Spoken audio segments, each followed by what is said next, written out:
Hey guys, it's Stuart with Aero Equipment here. Today I just wanted to show you the ball hitch setup on our Series 4000 aluminum deck. This is an all aluminum deck skirted in with toolboxes. All decks come with a recessed ball hitch.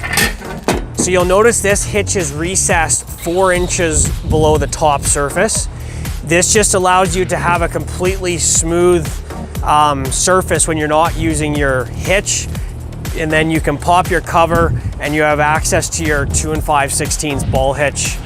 This hitch can also be removed and you can put in a B&W conversion kit, which allows you to have the ball above the deck and then pull a pin from underneath the deck and flip the ball over. So that again is just an option that can be added on, but they all come standard with the setup here. You see the 2 5/16 ball hitch recessed below the top there.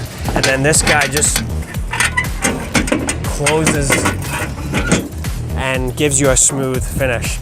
Thanks for watching. Have a great day.